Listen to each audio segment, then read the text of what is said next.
बड़ी खबर यह है कि सुप्रीम कोर्ट ने आदेश दिया है कि सीजेपी के प्रदर्शनों के दौरान गिरफ्तार सभी नाबालिगों को रिहा कर दिया जाए। कोर्ट ने कहा है कि दिल्ली पुलिस एफआईआर दायर कर सकती है, लेकिन छात्रों के खिलाफ फिलहाल कोई कठोर कार्रवाई ना की जाए। जिनका आपराधिक इतिहास नहीं है उन्हें रिहा कर दिया जाए। प्रदर्शनों के दौरान पुलिस की ज्यादती के खिलाफ दायर याचिकाओं पर सुप्रीम कोर्ट ने यह निर्देश जारी किया है। तो दिल्ली पुलिस एफआईआर दायर कर सकती है, लेकिन फिलहाल कोई गिरफ्तारी, कोई कार्रवाई ना करे।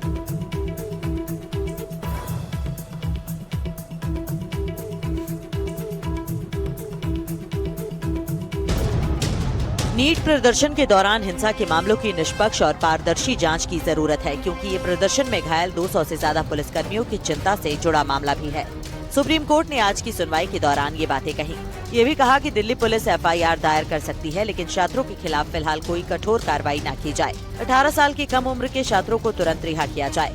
जिनका आपराधिक इतिहास नहीं है उन्हें तुरंत छोड़ दिया जाए, लेकिन आपराधिक इतिहास वाले प्रदर्शनकारियों को राहत से सुप्रीम कोर्ट ने इनकार कर दिया। कोर्ट ने प्रदर्शन से जुड़े सभी CCTV footage, body camera footage, drone recording, wireless message और दूसरे संबंधित रिकॉर्ड सुरक्षित रखने के निर्देश दिए। ये भी कहा कि प्रदर्शनकारी छात्रों का डिजिटल डेटा और व्यक्तिगत जानकारी सार्वजनिक न की जाए। कोर्ट ने कहा कि एक स्पेशल इन्वेस्टिगेशन कमेटी बनाने से पहले केंद्र और संबंधित राज्यों का पक्ष जानना जरूरी है। कोर्ट ने इसके साथ ही दिल्ली, महाराष्ट्र, बिहार, केरल, मध्य प्रदेश और उत्तर प्रदेश के मुख्य सचिवों को नोटिस जारी कर दिए। वहीं दिल्ली में कॉकरोच जनता पार्टी के प्रदर्शनों के बीच क्या हिंसा फैलाने की साजिश की गई थी? दिल्ली पुलिस का दावा है कि उसके फेशियल रिकॉग्निशन सिस्टम ने आपराधिक छवि के 2873 चेहरों की पहचान की है। इनमें से 989 गंभीर मामलों में आरोपी हैं। पुलिस का आरोप है कि इन आपराधिक तत्वों ने हिंसा को उकसाने की साजिश रची।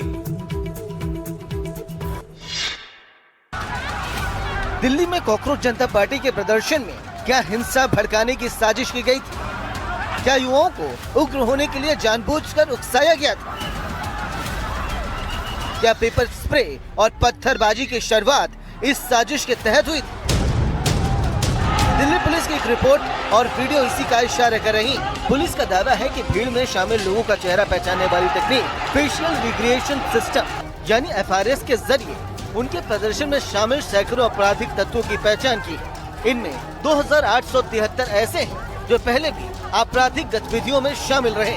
989 आपराधिक तत्वों के खिलाफ हत्या, यौन अपराध, पॉस्को, लूट जैसे गंभीर केस दर्ज है। दिल्ली पुलिस ने 20 जुलाई से 22 जुलाई के बीच हुई घटनाओं के 100 से ज्यादा सीसीटीवी वीडियो की पड़ताल की। पुलिस का दावा है सभी आपराधिक तत्व 20 से 22 जुलाई के बीच अलग अलग समय प्रदर्शन के बीच घुसे और पुलिस पर हमले के लिए प्रदर्शनकारियों को उकसाया।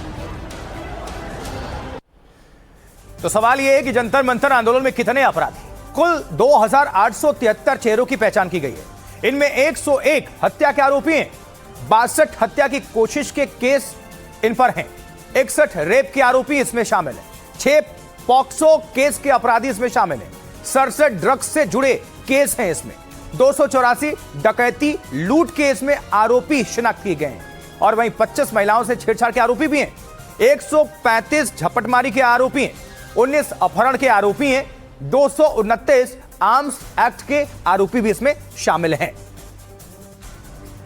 तो देखिए, दिल्ली पुलिस के मुताबिक 20 से 22 जुलाई के बीच कई बार दिल्ली में प्रदर्शनकारी हिंसक हुए और पुलिस पर हमला भी किया गया। पुलिस ने इस हिंसा का 5 मिनट का फुटेज भी जारी किया है, दिखाएंगे आपको।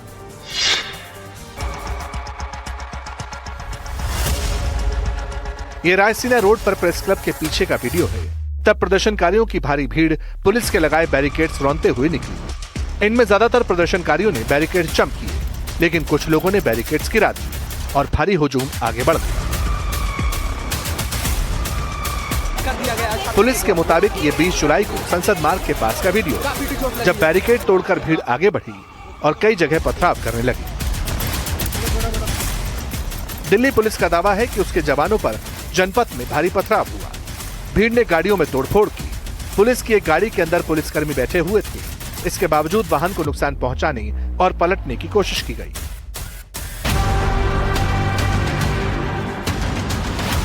पुलिस द्वारा जारी वीडियो में दावा किया गया है कि 20 जुलाई को संसद मार्ग पर रजिस्ट्रार सोसाइटी कार्यालय में प्रदर्शनकारी घुस गए और उन्होंने ऑफिस का सामान बाहर फेंक दिया। वहां तोड़फोड़ की गई। दिल्ली पुलिस का दावा तो ये भी है कि 20 जुलाई को कनॉट प्लेस में भारी उपद्रव हुआ। यहाँ गाड़ियों में तोड़फोड़ की गई, पुलिस की गाड़ी पलट दी गई, भारी पथराव किया गया, यहाँ तक कि पुलिस वालों को घेरकर पीटा भी गया। और इस बीच प्रदर्शनकारियों पर पैलेट गन चलाने को लेकर दिल्ली पुलिस की डेली डायरी एंट्री में नया खुलासा हुआ है। इसके मुताबिक एक डीसीपी रैंक के अफसर ने एंटी राइट गन चलाने का आदेश दिया।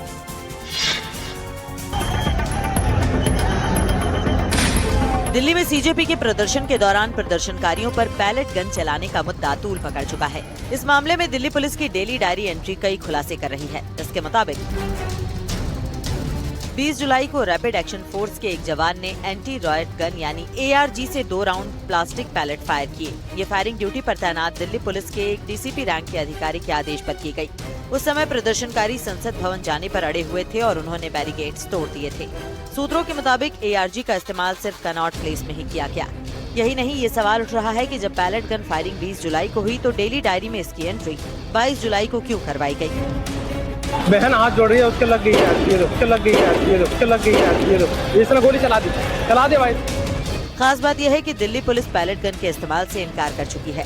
इस पूरे मामले की CRPF द्वारा जांच भी की जा रही है, क्योंकि रैपिड एक्शन फोर्स CRPF का ही हिस्सा है।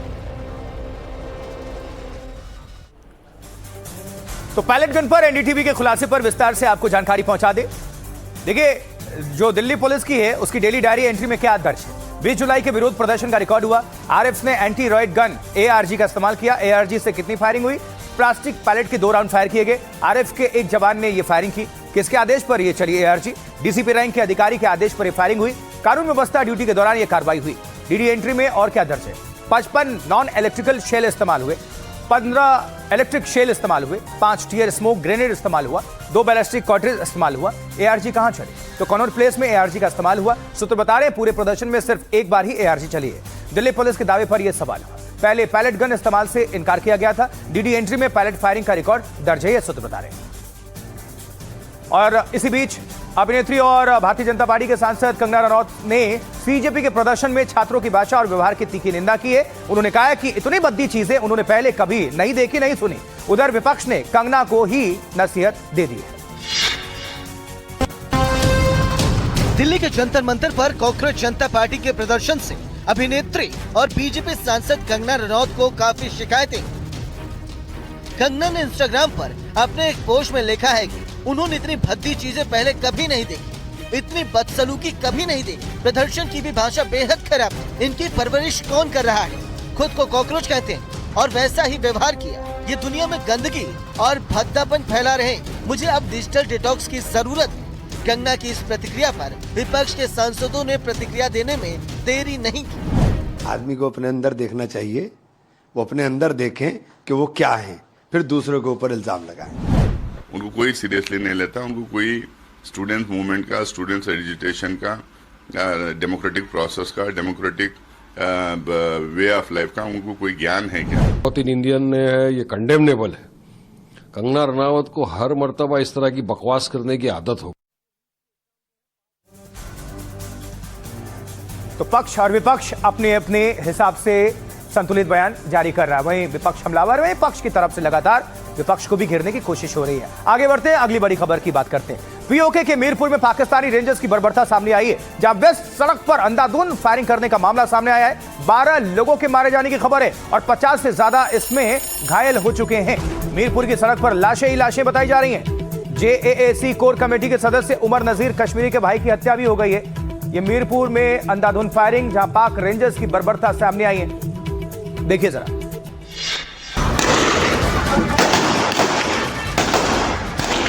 पाकिस्तानी रेंजर्स की अंधाधुंध गोलीबारी।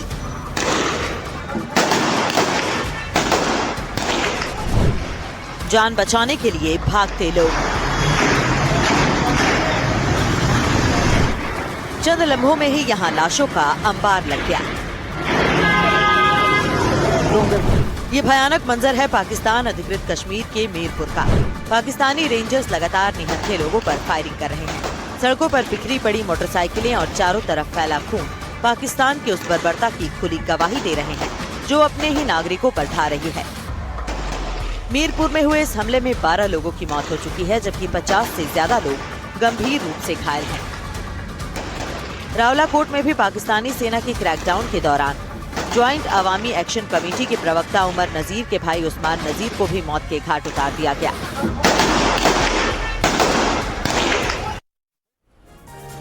जिस तरह से आपको ये हमने खबरें बताई पीओके से जुड़ी, जहां पाकिस्तानी रेंजर्स की जो बर्बरता सामने आई। इसी बीच पाकिस्तान के अवैध कब्जे वाले कश्मीर में इस वक्त इंसानियत को झकझोर देने वाली खबरें लगातार सामने आ रही हैं। वहां की सड़कों पर सिर्फ गोलियों की तड़तड़ाहट और लोगों की चीखें ही गूंज रही हैं। सस्ती बिजली और पानी की मांग इतना बड़ा मुद्दा हो चुका है कि मुनीर की फौज ने वहां लाशें बिछवा दी हैं आंदोलन रुकवाने के लिए।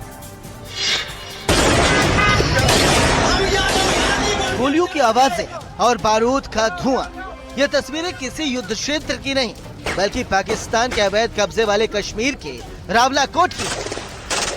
पाकिस्तान सरकार ने इस बार ढोंग से भरे कथित चुनावों का प्लान बनाया और मंशा बैलेट बॉक्स की आड़ में जनता को कुचलने की थी। जब रावलाकोट में हजारों की तादाद में लोग मुजफ्फराबाद की ओर बढ़ने वाले थे, पाकिस्तानी सुरक्षा बलों ने बिना चेतावनी की सीधे फायरिंग शुरू कर दी। उन्होंने हमारे बेशुमार भाइयों को शहीद कर दिया है। इन जालिमों को शर्म नहीं आती। इस रोड पे जहाँ पे खून ही खून है, आप हमारे पैसों पे पलते हैं। ये गोलियां हमारे टैक्स के पैसे से खरीदते हैं। रावलकोट से आ रही आवाजें और चीखें अब सिर्फ विरोध नहीं बल्कि वजूद की जंग बन चुकी। ये वीडियो साफ बता रही ये अवाम में इस चुनावी ड्रामे को भी सिरे से खारिज कर दिया है। इस खबर के साथ ही 4 कलाम में आज के लिए इतना ही। मुझे आशुतोष चतुर्वेदी को दीजिए इजाजत। मुलाकात होगी शाम 6:55 पर न्यूज हेडक्वार्टर में। बने रहे, देखते रहे आप एनडीटीवी इंडिया।